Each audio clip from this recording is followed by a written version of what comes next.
Hello everyone. Welcome to this second AMA where we're going to be talking about BorgPad. I'm Benji, aka Danny 2.0. I will be bringing the vibes today, and we have Anthony who will be bringing the information and the valuable wisdom that he always does. Anthony, how are you feeling tonight? Hey Benji, thank you very much to helping to be the Danny number two. Feeling very good, very good, and very happy to be with the community for the second night in a row. Amazing. Yes, I saw so many comments on Twitter, on Slack, everywhere. Everyone was bullish about BorgPad. Everyone's talking about it. So happy to keep the momentum going and helping answering some most asked questions.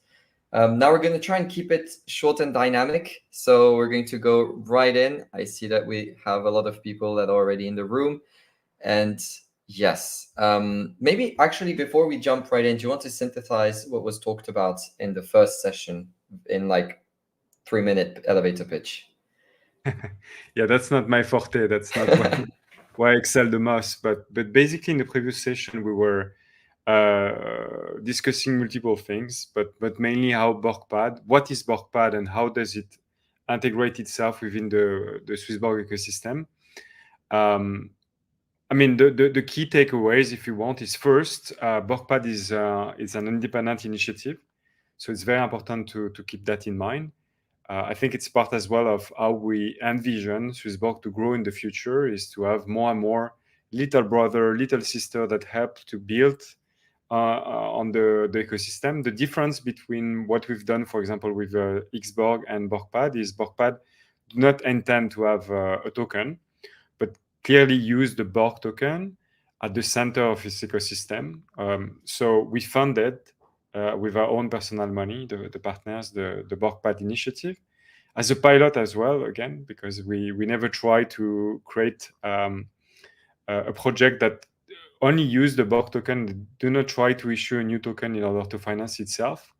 The difference between BorgPad and other projects is from the get-go, there is a strong business model that is in place. So the company can sustain itself very quickly and can leverage as well Swissborg to sustain itself and really give a lot of USP to the offer. So yeah, that's in a nutshell what it is, and what BorgPad is intending to do is creating an alternative to the what we call the sex cartel or the sex playbook for founders that currently have project they want to TG, so they want to issue their token to a community. And today, what we observe is most of the time they are very squeezed. They spend a lot of money listing on sex, the usual suspect, and it doesn't provide what is expected. We see that the most of the altcoin market this year is not going well, and there is multiple factors for that.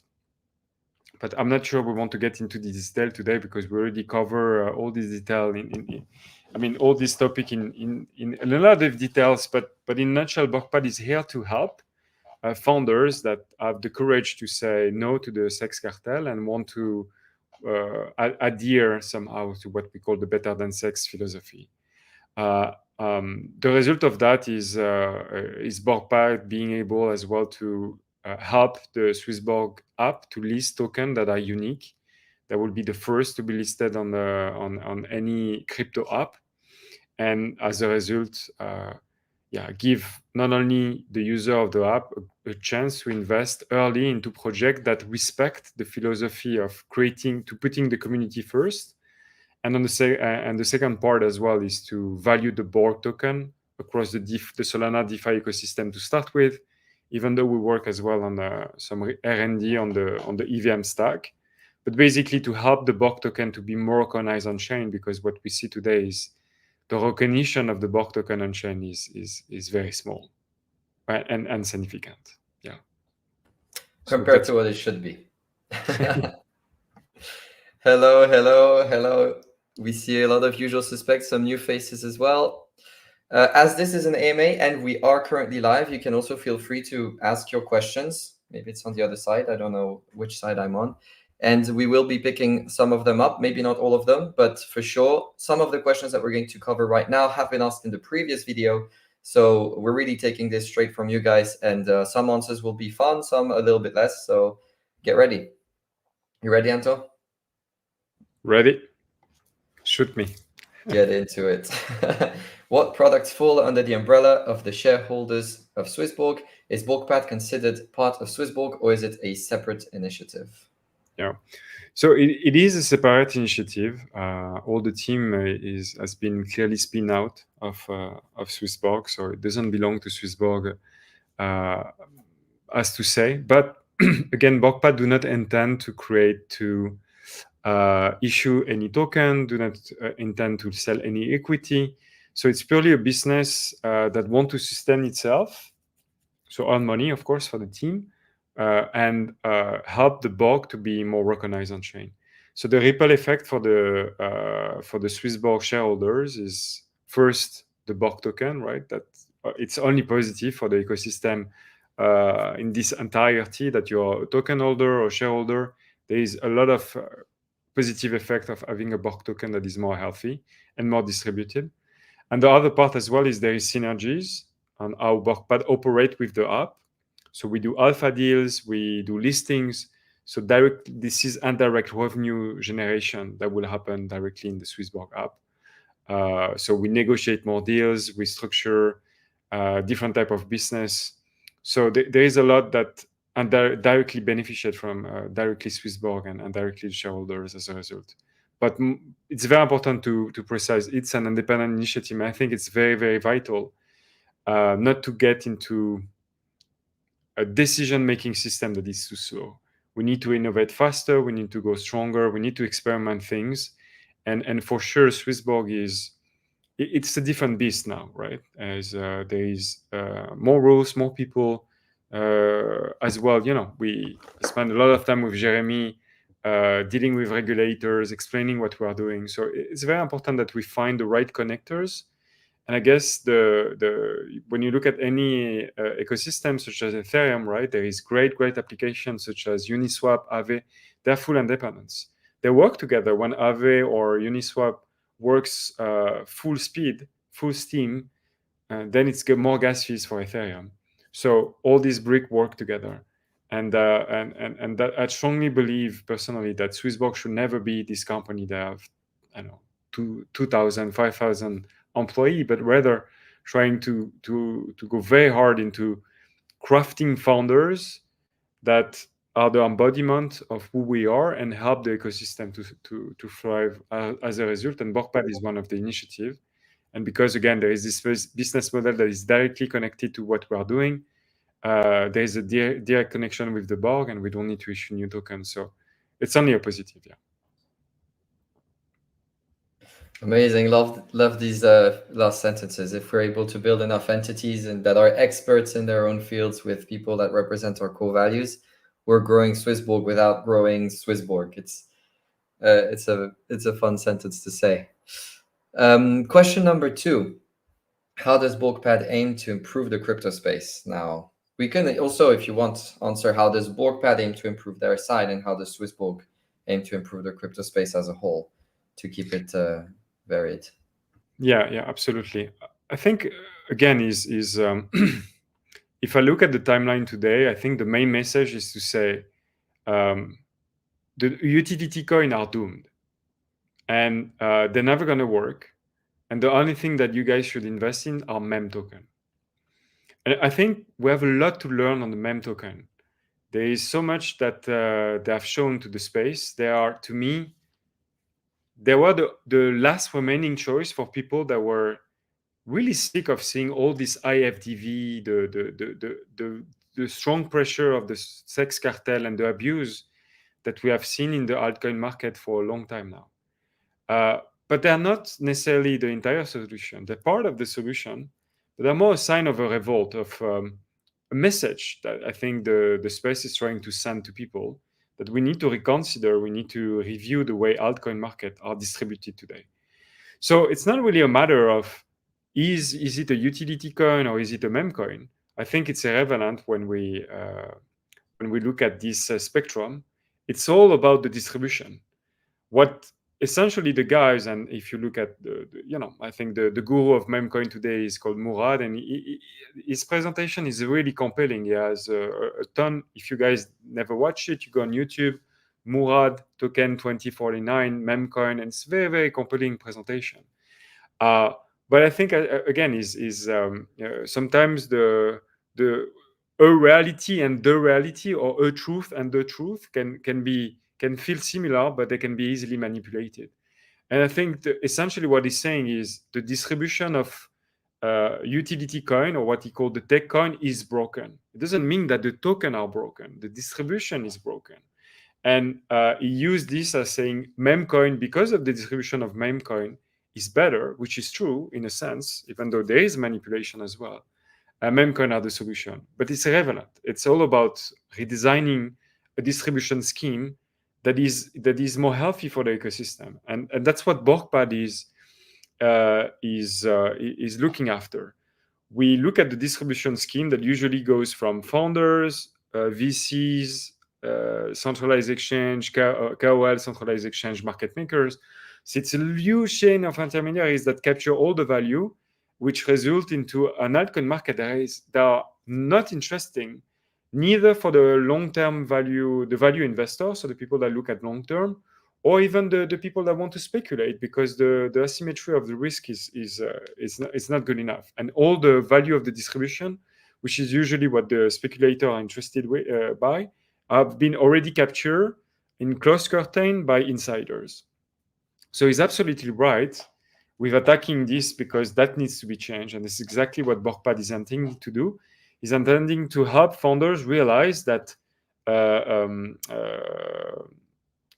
being weak, so basically cannibalizing the distribution value, is extremely detrimental to their future.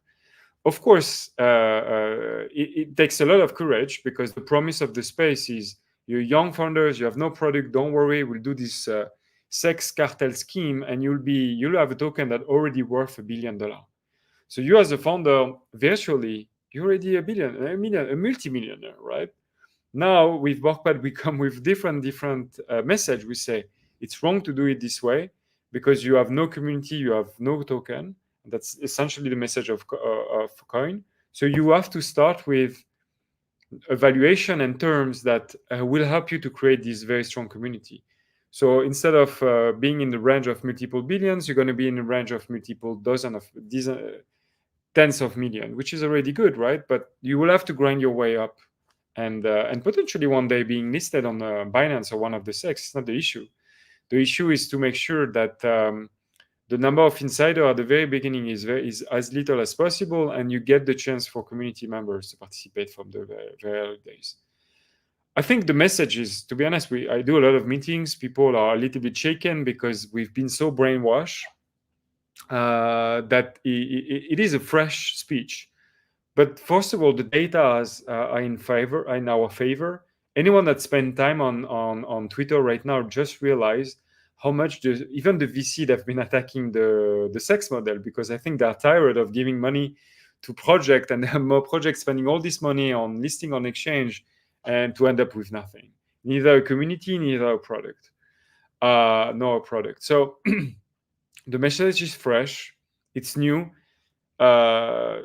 It's hard to take for most of the project, because they invest themselves emotionally and intellectually too much into trying to find the magic formula. But we're getting there, and we find courageous entrepreneurs. We have people as well that understand the time is now. We have to change things, and we cannot let the space believe that memcoin are the solution. And I'll be finishing on that, because I think to me it's very important, because there is a fundamental difference between memcoin and what I would call the tech coin, or I mean what the space is called tech coin, or what we call the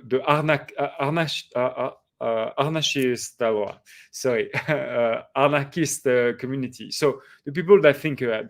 So basically, what we have is a community that both of them, that you buy memcoin or that you are more a tech anarchist, you basically are refuting the consensus thesis about society. But memcoin are 1% pessimistic. When you invest in a memcoin, you invest into a world where the vast majority of the people will continue to lose faith in the system, will be completely dismissive of any solution that can exist. So they will be just betting all they have, all the little they have, into trying to make rich, because they don't think there is any alternative solution that can exist, right? So you, when you invest into a meme coin, you basically, and I'll be happy to publish what I think is my thesis on meme coin into our Telegram channel. But basically, it's a bet for a pessimistic world. While when you invest into an alternative technology such as Bitcoin, you're refuting what currently is going on in the world, but you have an optimistic view. You say, if we build different technology, if we build different rules, the outcome will be better. So technology, disruptive technology in itself is an optimistic vision of the world, but Mapcom has no roadmap. They don't try to build any technology. They just tell you the world is doomed. People will be so desperate that anyway, this is how they're going to invest their money, and they're not wrong. But we cannot sustain the technological world by this thinking, because we don't create any value. So the result of that is just we just going stronger and stronger into the current society. While the initial thinking of the space is to create an alternative reality of the reality that currently exists, which is by nature very optimistic. Now, this layer has been extremely corrupt by the hyper financialization of the ecosystem that had led us where we are right now, which we see insane valuation and doesn't make sense. But I'm confident the people are not stupid. The people that build technology, they've been lost for a few months, few years, potentially. But they understand we have to get back on track. And what does matter the most is to keep this very optimistic view of what the world could be if we really, really come together strong. And that's what BorgPad intend to do, is to help this guy to see a different light and keep going with their journey into a more healthy way. So if I have to summarize, we really want to accelerate the number of healthy TGE on chain. That's our mission. I thank you so much for the answer. It's made me think at one point when you were talking about the fact that if you invest in a meme coin, you're rooting for a pessimistic world. I don't know, but for sure it makes me think quite a bit. It's a very very interesting take. It's the what was the name, the Wall Street bets, when they bet against the banks and they said, oh, now we're going to buy. Yeah, That stock, Blockbusters? No, it was another stock. it's GameStop. GameStop, yeah. When they bought up GameStop to, well, and the sex cartels, kind of. Maybe it was the first meme coins, but in the TradFi. No, but the intent is, and again, is even when you develop early technology. So let's take Elon Musk. When Elon Musk show up and say, "I'm going to travel to Mars," no one believe in it, and reality has nothing to back up.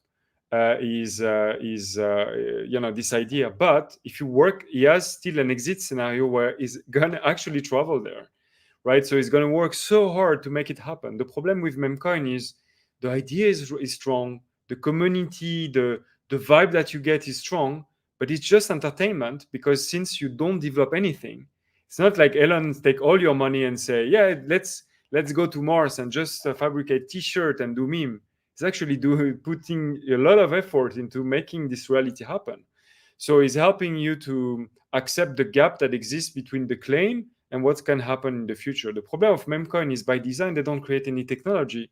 So eventually the entertainment, the show stop, and then we have to move to the next show because there is no exit plan. There is no strategy in place to close the gap between what is announced and what the reality can be. Because the reality is no reality. It's just enjoy the present moment, carpe diem. But then it has to stop, unfortunately. And the same with GameStop. It was a beautiful idea, but if the business ultimately is not sustainable, it cannot be transformed into what the reality required, it cannot work. It's a but we have to learn a lot from that. It's the community sentiment, the entertainment part, and etc. has to be part of the investment journey, which traditionally is not factoring into, for example, the way you value stock market is heavily biased toward future cash flow. But what the Elon guy and Elon Tesla is still valued 25x more as a PE ratio than all his peer, because there is a premium to the entertainment part, the part that is invisible, that is hard to measure. And in a sense, again, the Murad guy with the meme coin, he says something very right. He said the meme token are valued as a function of the free labor that the community gives. It's a very interesting concept. I never thought about it, but it's true. Like token are heavily dependent, especially at the very early days when there is not a clear revenue model and stuff. They are heavily dependent on how much free labor the community is gonna bring to the table. Very interesting. So we have to reinvent the way we see assets, and we have a lot to learn. But again, it's when a solution is too polarized toward one end, we know it's not sustainable by design. Exactly. And this next question actually goes in line with what you were saying right there, with BorgPad trying to create more fair launches. Talking about how do you evaluate or estimate when a project is ready to be launched on a BorgPad? How do you estimate, okay, this is something that's going to deserve to have that fair launch that you were talking about? And yeah, what's the process behind it and the thinking? Yeah, it's a very good question. So inherently, we take projects where there is some sort of a bet, right? Because if you're already backed by 100 million from a VC and you have all the things lined up and etc., first of all, you're not going to need us, and it's very unlikely that you're gonna start on the decks and trying to grind your way. I guess there is founders. We've seen the Hyperliquid team, for example. They're a very interesting concept, right? So, I really like the project. I was user from day one. Because I like what the guy was saying. I was not sure at that time he would be faithful to his claim of saying, I will not take any backing, will work very hard, create a product that can generate revenues, and then launch a token as a result, right? Because then we have revenue. You basically acquire a user through this claim that one day you will have token, but you generate revenue with it. And that's, I think, a little bit the learning of this cycle. We've seen Polymarket, that you like it or not, Pump.fun, Photon, and Hyperliquid making a lot of money without having a token, which gives them an immense power to launch a token and as a result being very, very successful. But anyway, so when we talk with different founders and projects, they are at the stage of maturity where they truly need us, right? Ideally, we want to talk with projects that have some sort of VC backing because it gives us a benchmark that in the traditional world there is some sort of valuation that is accepted, because it's not really our world. I mean, we have an idea of the bracket of valuation we want to see, but it's good when there is an external validation through VC and traditional money. That's the ideal spot. So then we take this project and we are going, and what is very important for us to make them understand is they need a community. So many projects just see token as a mean to raise money and then fuck off, right? And that's why they delegate all their power to centralized exchange and market makers, because they see that more as a duty or a debt than something strong that they can actually capitalize on and be successful with. So we change this mentality, because what's going to happen when we take a project on BorgPad, we will perform an alpha on the Swissborg app.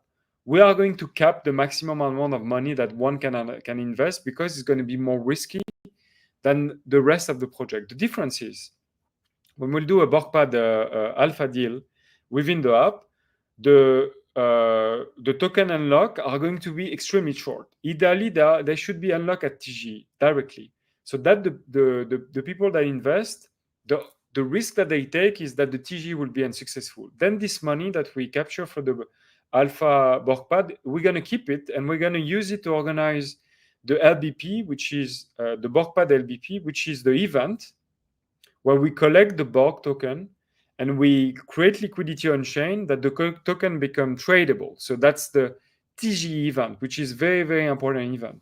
So now when we'll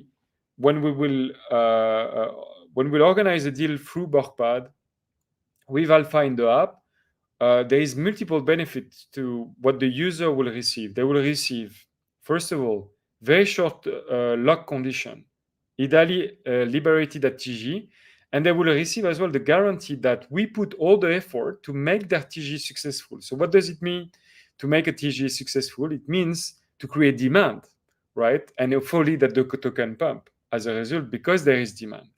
The other part as well that is interesting is what we see in some of the alpha. It's very long between the moment you invest and when the token become finally listed. Because we will be extremely focused on TGE, and because we will help the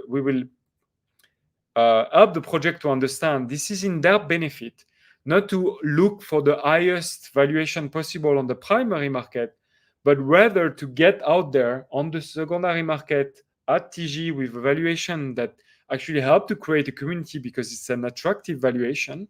The time that will take between the moment you invest to alpha and when the token is going to be available on the secondary market, which means in the app, because that's the entire purpose of what we're doing, we help project to create successful TGE, but as well, we help Swissborg app to be the first app, the first crypto app, not decentralized, that will list this token.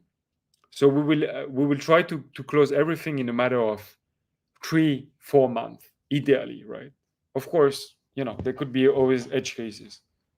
So the way we assess, right, if the project can fit into the BorgPad, we need to have a team that completely adhere to the philosophy. We need to have founders that actually can speak, they have the ambition to create a community. We have a due diligence process when we evaluate where, we need to see that the project already have some sort of community, because we want to help them to accelerate. We want to bring the amazing community that we have. We want to make them bigger, but we want as well that the Swissborg community grow as a result, right? So we want to enlarge the family. We're not interested into projects that we feel have zero capacity or do not have, some sign of existing community. And then we use the money we collect in alpha, and that's something extremely new, but it's very, very key because it shows that the money that we raise is going to benefit the Swissborg ecosystem as a result, and we spend to make that TG successful. What is a TG that we judge being successful? It's depend, but ideally it needs to be oversubscribed by multiples order of magnitude, and it needs to show us enough evidence that the potential selling pressure that will happen at TG, because some token will be unlocked, will be compensated by the demand that will come as a result of a successful TG campaign. Everything is measured by data. We have a data analyst at BorgPad that is helped by Bastien, our ex chief growth officer. So we're happy to be again on the working on this topic with Bastien. He's a fantastic guy. As well, understand that we help founders to find the relief of following a roadmap that is backed by science. Because most of the founders, they operate very crazy. They measure their success as a function of how many people follow them on Twitter. But guess what? Most of the followers on Twitter are both, they're insignificant. We have no idea if they really want to participate. So BorgPad not only offer a compelling story in terms of the philosophy and offering them an alternative playbook to the extraction that is happening with the sex cartel right now, but we give them as well the tool to succeed. Because the centralized exchange, they don't give a shit. They will tell you, you will list at this date, this is how much money you will pay me, and you will have a deposit that if you don't bring this much user, I will take out your deposit. And most of the time, the people, they lose the deposit because this is how much brainwashed they are. You ask them, what do you expect from the sex? They will tell you, I will expect them to bring all their user. But you still sign a deposit that tells to the centralized exchange, if I don't bring you user, I will lose my deposit. That's how the schizophrenia of the space is happening. Anyway. Yeah, no, but it's crazy. It's crazy. I heard that, I think for the first time a couple months ago when I was talking to Danielle about it, and I was shocked that that's how things were happening. But when you're on the other side and you're not a founder, or you don't have a token to manage, or not actually trying to get listings like me, I mean, even was first of all in Swissborg community, but then I was marketing. So I'm not actively trying to get the token on tier ones. You don't realize all of these things that are behind, and then you understand, okay, actually I thought we were in a space that's nice and safe and different, and there are some similarities. I mean, when we're talking about money, there's no such thing as free money. So if a place is able to get your token to pump, it's probably going to cost you a bomb as well. Yeah, yeah, absolutely. Um, let's cover a couple more questions, and then I think that you might have another session with Danielle at some point. So this one's cool. The community seems super excited and optimistic about BorgPad. How can members get more involved, and what role does the community play in shaping the future of this initiative? That's a very good question. I think for now it's again learning from the memcoin and what is the success of the project. The goal that I give to the team, and it's a very important goal, and you guys play a very important role in it, is to make our Telegram channel very entertaining. It needs to, because think about it, the Swissborg community know themselves very well, right? And we are the very strong community. There's a lot of people actually in the Swissborg community. We have already 600 people that joined our Telegram channel. But for newcomers, they need to feel welcome. They need to feel this channel as some level of alpha. This channel is truly entertaining, and at least it must be as interesting as their Twitter timeline. So the way you can help the project right now is to bring your good energy into the chat, bring the research that you're making, trying to understand what we're trying to achieve with this better than sex philosophy. Bring your meme if you have any. They are more than welcome, and really create like you. If we really want this project to succeed and start to grow the community of Swissborger, we need to make this chat truly entertaining at different level. And when I say entertaining, it's not only fun but as well very insightful and good to follow. Yeah, that's the goal. You missed the opportunity to say fun, fair, and community centric here. But yes, 100%. Counting on all of you guys to also bring the vibes. I will definitely be sending memes in there. I didn't know it was welcome, but I'm very good at that. If there's one thing I can do, it's send memes places. And there's a couple of questions about the next deal. I believe is Solana ID. So people are asking. We know that Solana ID commitments have opened on BorgPad.com. So when is this first sale? Can you explain the timeline, and how do you how do you think this is the good time to close the whitelist and launch the sale? Let's just yeah. So as I say, we believe the way the other ecosystem operates with fixed date is wrong, because we have to be data driven. We really want to see that the people that actually subscribe to the whitelist through different data points, including of course their wallet, is they are committed, they have the potential to actually create a compelling success story for this token.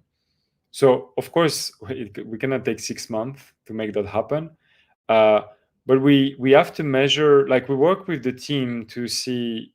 So the way it works when they come to do a TGE, they send us an entire schedule of marketing campaign, right? And we ask them to do the very difficult exercise to assess what this marketing campaign will yield as a demand, right? So the first phase of any whitelist pre-launchpad is to measure what actually this campaign bring. And if they don't bring enough, then we jump back with them and we help them to structure more marketing campaign to the point where we see compelling reason to launch. It's not going to take forever. So we're talking, in the best case scenario, in 1 week. So from the moment the whitelist start to the moment the sales start, 1 week can happen. Of course, it's our first. You see, there was some bug in the app. The Solana idea as well team, was changing some parameters. So it's still the very early days. But I would say from the moment the whitelist created all the way down to when the sales start, anything between 1 week to 4 weeks, let's say. That makes sense. and there was 2 questions. One of them I know the answer of. Given the number of participants, can it be raised? And the one before that is, Does the target of the public sale on BorgPad imply it cannot be invested more, or is it a threshold that the project wants to achieve and can be exceeded? Yeah, that's a cap. Yeah, that's going to be the maximum we're going to be raising for this project. Yeah. Perfect. And as the last questions, and we've covered them all actually, I think we have to do it then. Do you plan to ship soon in line with a potential Q1 2025 bull market peak, or are you targeting Q4 2025, which seems like a riskier approach? Q4 25 or Q4 24? Yeah, good question. Yeah, no, I know we never been the fastest, but again, this is live, so there is a first deal that is live. You can test by yourself on BorgPad.com. And look, of course, the product is seasonal.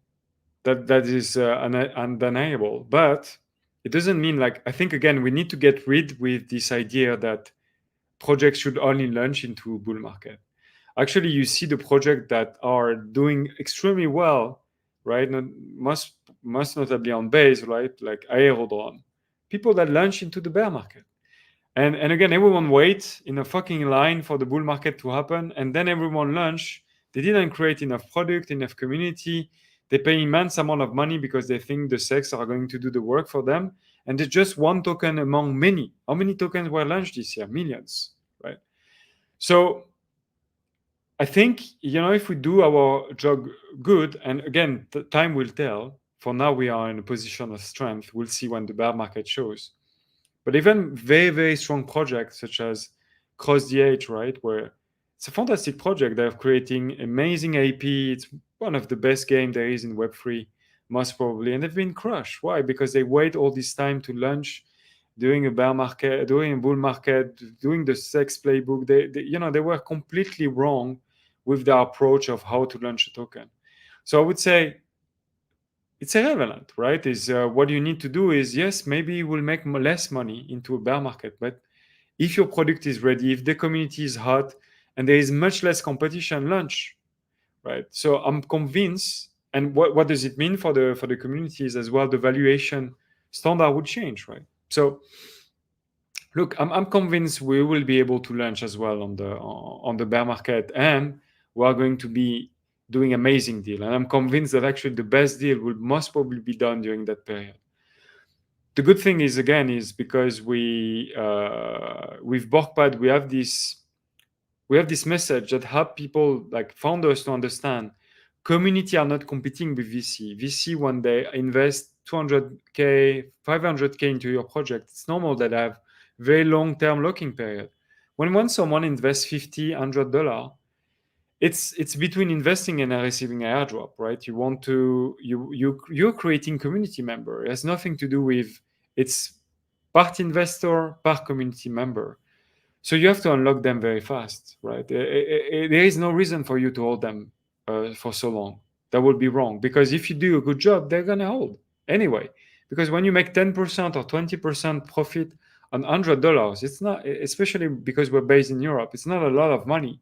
When you make 20% on $1 million, that's a lot of money. So there is a logic, an order of magnitude that is different. And that's why our launchpad, the BorgPad which is not a launchpad, it's a LBP, which is fundamentally different. Because of the way we approach the deal and the structuration is less subject to seasonality as a result. Perfect. Thank you so much. And with that, we've managed to cover all of the questions. I think there's a lot of wisdom in there. There's a lot of things that also will make me think longer, and I hope that it's also making a lot of other people think. Thank you to everyone who's joined through the comments. Feel free to join the Telegram group and obviously BorgPad.com. And there you'll be able to have a look at everything that's being built and that's still building. And you'll also be able to, I believe, log into your wallet and put how much you pledge for Solana ID or how much you intend to invest. So very interesting things. Feel free to follow also Swissborg, and you'll see us around. Yeah, and join the Telegram channel. Thank you, guys. And post memes. Post memes. Bye-bye, everyone. Ciao, ciao. Thank you.